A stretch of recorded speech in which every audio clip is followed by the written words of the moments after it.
Friends, welcome to my YouTube channel. आज की video में हम बात करेंगे एक और आईपीओ की। अभी तो बिल्कुल आईपीओ की लड़ी सी लग गई है। अभी एक आईपीओ चल रहा है, एसबीएफसी फाइनेंस कंपनी का भी चल रहा है। उसकी एक ऑलरेडी मैं वीडियो बना चुका हूँ। तो आज के वीडियो में हम बात करने वाले हैं कॉनकॉर्ड बायोटेक लिमिटेड, जो कि एक फार्मास्यूटिकल कंपनी है। इसके बारे में हम बात करेंगे कि इस आईपीओ का टाइम टेबल क्या है, कंपनी के फाइनेंशियल्स कैसे हैं, कंपनी के क्या पॉजिटिव और क्या निगेटिव एस्पेक्ट्स हैं। तो पूरा बेसिक से लेकर एडवांस तक की हम इस वीडियो में बात करेंगे। तो चलिए इस वीडियो को शुरू करते हैं। वीडियो को अंत तक जरूर देखिएगा। तो ये जो कंपनी थी ये 1984 में आई थी। और ये जो कंपनी है ये बेसिकली इंडियन बेस्ड कंपनी है, जो कि R&D driven bio pharma company है। और इस कंपनी की जो सबसे बड़ी बात ये है कि इसका जो प्रेजेंस है वो ग्लोबली काफ़ी ज़्यादा अट्रैक्टिव है। क्यों? क्योंकि ये जो है ये ग्लोबली 70 कंट्री में अपनी जो जो भी ये बनाती है उनको ये सप्लाई करती है, including USA, India, Europe and Japan.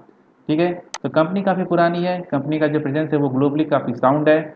और कंपनी बेसिकली करती क्या है, तो company basically active pharmaceutical ingredients यानी एपीआई के through fermentation and semi synthetic process का काम करती है।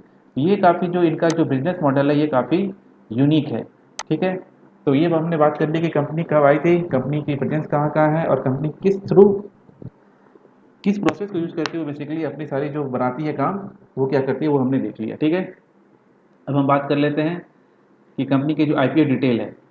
तो कंपनी की जो आईपीओ डिटेल है, इसका जो टोटल इशू साइज है वो 1551 करोड़ का है। ठीक है। जिसकी जो आईपीओ की जो प्राइसिंग होगी वो 705 रुपये से लेकर 741 रुपये पर शेयर के आसपास होगी। और जो आईपीओ है वो बीएससी और एनएससी दोनों पे लिस्टेड होगा। आईपीओ की जो डेट है वो 4 अगस्त से लेकर के 8 अगस्त के है, 8 अगस्त तक की है। और इसका जो एक लॉट साइज होगा वो 20 शेयर का होगा। कंपनी का टोटल साइज तो जैसे मैंने पहले बताया वो 1551 करोड़ का है। और कंपनी जो है वो 1551 करोड़ का जो है वो पूरी की पूरी तरह से ऑफर पर सेल है। इसका मतलब ये हुआ कि जो इसके जरिए जो भी पैसे कमाए जाएंगे वो कंपनी को नहीं जाएंगे। ऑफर फॉर सेल का मतलब ये होता है कि कोई इसका जो शेयर होल्डर होगा वो अपनी शेयरिंग इसमें बेचना चाह रहा है। तो अगर वो इसको बेचना चाह रहा है तो वो डेफिनेटली एक्सचेंज के पास जाएगा, और एक्सचेंज के थ्रू अगर आपको बेचना है तो ओएफएस के जरिए ही बेचा जाएगा। तो इनका जो एक प्राइवेट इक्विटी इन्वेस्टर है वो अपनी शेयर होल्डिंग, क्योंकि जैसा कि बता रहे थे कि फंड साइकिल जो होता है इन्वेस्टर का वो उनका शायद खत्म हो रहा था, इसकी वजह से उनको अपना वो शेयर बेचना पड़ रहा है। तो जिसकी वजह से ही वो ये जो आ रहा है, ये जो आईपीओ आ रहा है वो पूरी तरह से ऑफर फॉर सेल के थ्रू आ रहा है। ठीक है। इसमें कोई भी फ्रेश इशू नहीं है। ठीक है। उसके बाद हम बात कर लेते हैं इसकी टेंटेटिव टाइमलाइंस की। तो आईपीओ जो ओपन होगा वो होगा 4 अगस्त को। उसके बाद जो आईपीओ क्लोज होगा वो होगा 8 अगस्त को। उसके बाद जो इसकी अलॉटमेंट होगी वो होगी 11 अगस्त 2023 को। रिफंड इनिशिएट हो जाएगा 14 अगस्त को। और डीमेट अकाउंट में आ जाएंगे ये 17 अगस्त को। और लिस्टिंग होगी इसकी 18 अगस्त को। ठीक है। और जो इसका कटअप टाइम है वो होगा 8 अगस्त को, यानी क्लोजिंग डेट जो होती है वो कटअप टाइम 5 बजे से पहले आपको यूपीआई मैंडेट की कंफर्मेशन दे देनी है। तो बेसिकली जो ऑर्डर प्लेस का कटअप टाइम होता है वो 4:30 बजे के आसपास का होता है। और जो यूपीआई मैंडेट कंफर्मेशन की टाइमिंग होती है वो 5 बजे के आसपास की होती है। ठीक है। अब हम बात करेंगे इसके लॉट साइज की। तो जो रिटेल वाले हैं इसमें मिनिमम 20 शेयर है, यानी एक लॉट में 20 शेयर तो आपको लेना ही है। तो जो मिनिमम अमाउंट होगा वो 14,820 रुपये का होगा। उसी तरह से अगर आप रिटेल कैटेगरी की मैक्सिमम में अप्लाई करना चाहते हैं तो 1,92,666 रुपये लगेंगे, जो कि 200, जिसमें कि लगभग 13 लॉट्स होंगे। उसी तरह से अगर आप एच कैटेगरी में आते हैं तो एच कैटेगरी में बेसिकली दो कैटेगरी होती है। एक कैटेगरी होती है स्मॉल की, एक कैटेगरी होती है बिग की। अगर आप 2 लाख रुपए से ऊपर की बिडिंग करते हैं, 2 लाख से 10 लाख की बिडिंग करते हैं तो वो स्मॉल एच कैटेगरी में आती है। और अगर आपकी बिडिंग 10 लाख से ऊपर की होती है तो वो बिग एच कैटेगरी में आती है। ठीक है। तो अगर आपको एच कैटेगरी में अप्लाई करना है तो आपको मिनिमम 14 लॉट लेने होंगे, जिसके लिए आपको लगेंगे 2,07,480 रुपये। और अगर आपको बिग एच कैटेगरी में अप्लाई करना है तो आपको मिनिमम लगेंगे 10,07,760 रुपये। ठीक है। अब हम बात कर लेते हैं कंपनी के फाइनेंशियल्स की।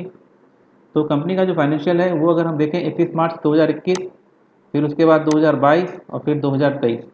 तो इसकी जो एसेट्स है वो 1182 करोड़ की दिख रही है, जो कि 31 मार्च 2022 को 1312 करोड़, और ये बढ़ते बढ़ते हो गई 1513 करोड़। ठीक है। उसी तरह से अगर हम बात करें रेवेन्यू की, तो जो 31 मार्च 2021 को 630 करोड़ की थी वो बढ़ते बढ़ते हो गई है 31 मार्च 2023 को 888 करोड़ रुपए की। ओके। प्रॉफिट आफ्टर टैक्स की अगर हम बात करें तो ये था 234 करोड़ का 2021 में, जो कि बढ़ते बढ़ते 240 करोड़ का 2023 में हुआ है। और इसमें एक 2022 में डिप भी आई है जो कि 174 करोड़ के आसपास का है। तो अगर हम टोटल बोरोइंग की बात करें तो इसका जो टोटल बोरिंग था वो 2021 में था 86 करोड़ का, जो कि अब घटते घटते 31 करोड़ के आसपास का दिख रहा है। यानी कि कंपनी की जो रेवेन्यू है वो 2021 से 2023 तक बढ़ते बढ़ते आ रही है, और जो इसकी जो बोरिंग है वो धीरे धीरे कम होते होते ये 31 करोड़ रुपए तक आ चुकी है। तो फाइनेंशियली काफ़ी ये कंपनी स्टेबल लगती है। कंपनी कोई फ्रेश इशू नहीं ला रही है, इसका मतलब ये है कि कंपनी अभी फिलहाल अपनी कोई हिस्सेदारी नहीं बेचना चाह रही है। यानी कंपनी जो है, कंपनी को अभी इसमें अपना कोई भी नुकसान नहीं दिख रहा। पूरी तरह से कंपनी को ये लग रहा है कि उसकी जो कंपनी है वो पूरी तरह से फंडामेंटली साउंड है। इसीलिए जो उसकी एग्जिस्टिंग प्रमोटर्स हैं वो अपनी हिस्सेदारी फिलहाल बेच रहे हैं, क्योंकि उनका कुछ फंड साइकिल है वो खत्म हो रहा है, जिसकी वजह से वो इसको बेचना चाह रहे हैं। इसीलिए ये फिलहाल ये आईपीओ आया है। ठीक है, उसके बाद हम बात कर लेते हैं इसके फंडामेंटल एनालिसिस की। तो जो पीई रेशियो है वो निकल के आ रहा है 32.29 का। मार्केट कैप की जो वैल्यू है वो आ रही है 7,752 करोड़ की, जो कि बहुत अच्छी बात है। आरओई अगर हम देखें तो आ रहा है 20.06% का।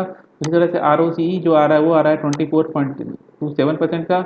ईपीएस जो आ रहा है वो आ रहा है 20.79 का।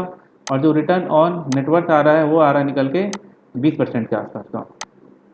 ठीक है, अब हम देखते हैं कि कंपनी बेसिकली ये जो आईपीओ ला रही है उनके पीछे उनका ऑब्जेक्ट क्या है।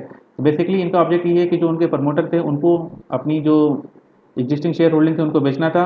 और दूसरा जो ये है, उनको carry out the offer for sale up to इतने जो शेयर थे वो उनके शेयर होल्डर को बेसिकली उनको बेचना था। ठीक है, अब हम बात कर लेते हैं आज की डेट में इसके ग्रे मार्केट प्रीमियम की।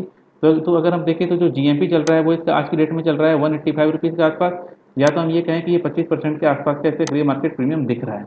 ओके, तो ग्रे मार्केट प्रीमियम के हिसाब से भी हम देखें तो ये ठीक ठाक ही लग रहा है। जैसे कि अभी हाल के दिनों में अगर हम देखें तो कुछ कुछ आईपीओ तो ऐसे हैं जिनकी लिस्टिंग 70% 80% के आसपास हुई है। तो फिलहाल अभी ये उस लहजे से तो नहीं दिख रहा, लेकिन इसकी जो लिस्टिंग है, इनकी जो प्रोबेबिलिटी फिलहाल जीएमपी के हिसाब से दिख रही है वो 25% के आसपास के हिसाब से दिख रही है। अब देखिए कि इसमें इसकी जो पॉजिटिव बात है क्या क्या है। पॉजिटिव बात है तो फिलहाल ये दिख रही है कि इसके जो प्रमोटर्स हैं वो काफ़ी एक्सपीरियंस होल्डर हैं, और इनका जो बिजनेस का मॉड्यूल है, जो तरीका है काम करने का, वो एपीआई मॉड्यूल पे काम करते हैं, जो कि बहुत ही अच्छी है। उसके बाद जो अपना ये है, ये बिजनेस को काफ़ी तरह से अपना एक्सपैंड करने के लिए एक्सपैंड कर रहे हैं ये बेसिकली ये। और इनकी जो एक निगेटिव बात है ये दिखती है कि इनका जो काफ़ी रॉ मटेरियल है वो चाइना से आता है। चाइना से आता है और ये यूएस को एक्सपोर्ट करते हैं। तो एक चाइना की बात जहाँ पे आ जाती है वहाँ पे थोड़ी बहुत दिक्कत नज़र आती है। लेकिन जैसा कि इन्होंने कहा है कि इनका जो एक्सपेंशन चल रहा है वो एक्सपेंशन अगर पूरा हो जाता है तो उसके बाद जो इनकी चाइना के ऊपर डिपेंडेंसी है वो पूरी तरह से खत्म हो जाएगी। ठीक है, तो और तो फिलहाल इसमें कोई निगेटिव बात दिख नहीं रही है। इसकी जो वैल्यूशन अगर हम देखें तो वैल्यूशन देखें तो वो ठीक ठाक ही है, वो ये बहुत ज़्यादा ना बुरी है ना सस्ती है, मतलब ये ठीक ठाक ही दिख रही है। लिस्टिंग गेन की जो प्रोबेबिलिटी दिख रही है वो भी फिलहाल आसपास के 25% पे के आसपास ही दिख रही है। अब देखिए अब इसमें कंक्लूजन क्या निकल के आ रहा है। कंक्लूजन जो भी निकल रहा है, इससे पहले ये मैं ये बता दूं कि जो भी मैं यहाँ पे बता रहा हूँ वो सिर्फ और सिर्फ एजुकेशन पर्पज़ के लिए है। अगर आपको इस आईपीओ में को सब्सक्राइब करना है तो इसके पहले आप अपनी खुद की एनालिसिस या किसी फाइनेंशियल एडवाइज़र की मदद जरूर ले लें। तो कंक्लूजन यहाँ पे ये बन रहा है कि या तो इसको अप्लाई करने के पीछे दो तरह की इंटेंशन हो सकती है। पहला तो लिस्टिंग गेन और दूसरा है लॉन्ग टर्म के हिसाब से। तो लिस्टिंग गेन की प्रोबेबिलिटी जो दिख रही है वो लगभग ठीक ठाक दिख रही है। ऐसा हम नहीं कह सकते कि इसमें 50% के ऊपर एक लिस्टिंग होगी। फिलहाल जो जीएमपी ट्रेंड कर रहा है इसके हिसाब से ये दिख नहीं रहा। लेकिन अगर हम देखें तो कंपनी के फंडामेंटल काफ़ी साउंड है। तो इसको अगर हम लॉन्ग टर्म के पर्सपेक्टिव से देखें तो ये काफ़ी ज़्यादा ही अट्रैक्टिव आईपीओ नज़र आ रहा है। तो इसमें जो व्यू बन रहा है वो फिलहाल ये बन रहा है कि लिस्टिंग गेन की अगर इसको देखें तो ये जरूरी मस्ट अप्लाई आईपीओ बनता है। तो मेरा जो व्यू बन रहा है इस आईपीओ को लेके कि अगर मैं इसको अप्लाई करूंगा तो लॉन्ग टर्म के हिसाब से करूंगा, लिस्टिंग गेन के हिसाब से मेरी उतनी इंटरेस्ट नहीं बनेगा इस पर। अगर मैं इसको अप्लाई करूंगा तो वो लॉन्ग टर्म के हिसाब से ही करूंगा। ठीक है, तो उम्मीद करता हूँ कि ये वीडियो आपको बहुत ही अच्छा लगा होगा, और अगर ये वीडियो आपको अच्छा लगा होगा तो चैनल को लाइक और सब्सक्राइब जरूर कर दीजिएगा। थैंक यू, मिलते हैं अगले वीडियो में।